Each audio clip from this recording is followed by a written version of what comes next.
Okay, on this episode of MTV Cribs, we're going to look at the bathroom. All right, so pretty basic here. Toilet, sink, shower. We've got a nice shower curtain here with an internal curtain. It's it's roomy for a camper. I would just say with all these, just be careful. Don't go ripping it off. Don't go ripping it out of the wall. You may pull the whole thing out, and that could be a problem. You got a little extra headroom up there, and we've got some shower gel, shampoo, and conditioner on this side.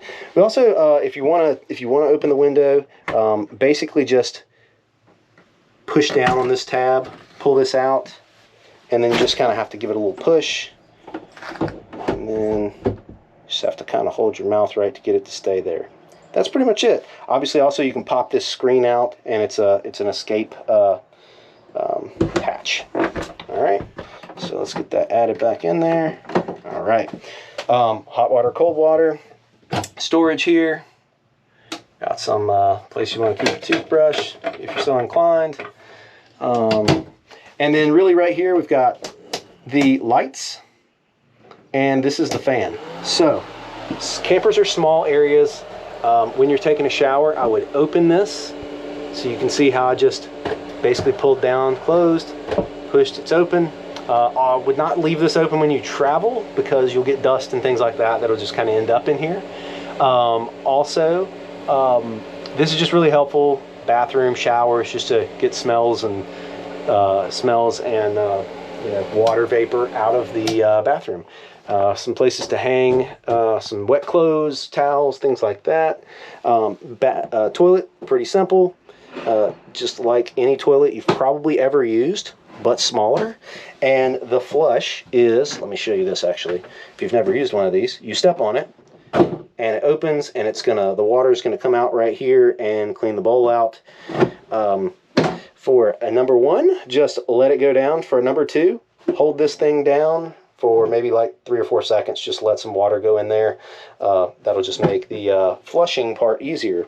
That's another video. Don't get too excited. Sink, everything's pretty simple there. If you have any issues, this is a GFIC. So you could have, where you run a blow dryer or something else, you could have this pop. So you may have to come in here for some reason. You all of a sudden don't have power. You may have to come in here and hit this little switch.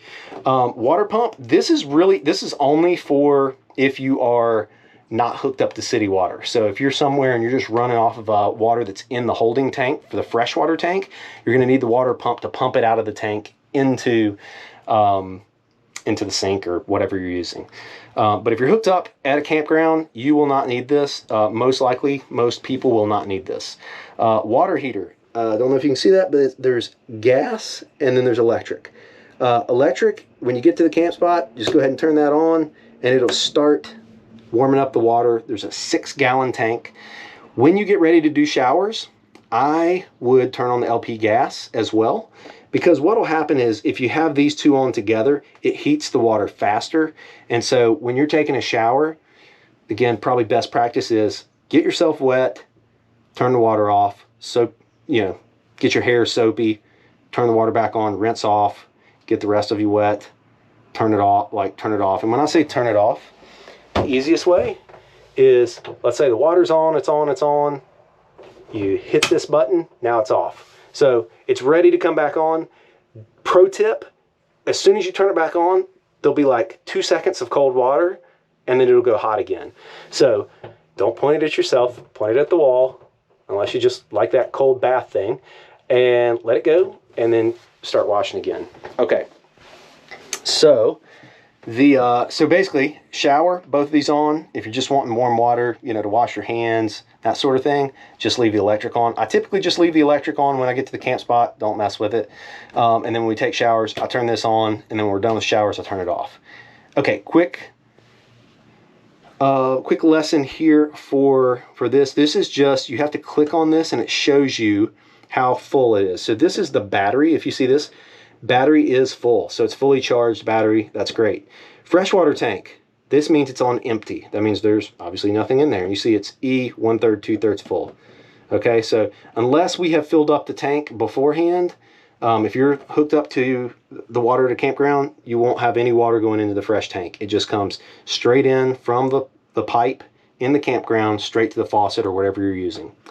Gray tank. So this is where anything that comes from like sink water, that's where it all goes. Toilet water goes to the black tank. Now, you may run into this. We will make sure that the black tanks are empty before any rental happens. We just guaranteed we make sure that it's empty.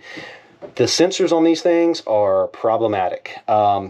We won't go into details. I'm sure you don't want the details, but it's really hard to keep these things clean. So right now it shows that we're 2/3 full. That's probably incorrect.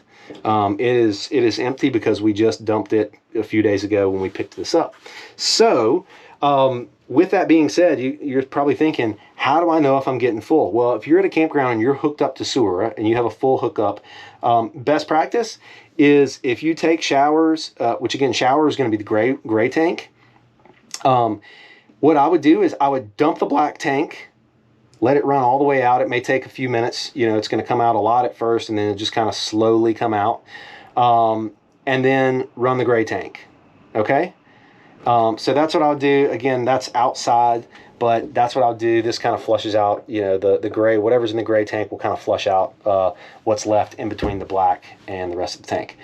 Okay, that is a quick synopsis of how everything works in the bathroom. If you have any questions, let us know.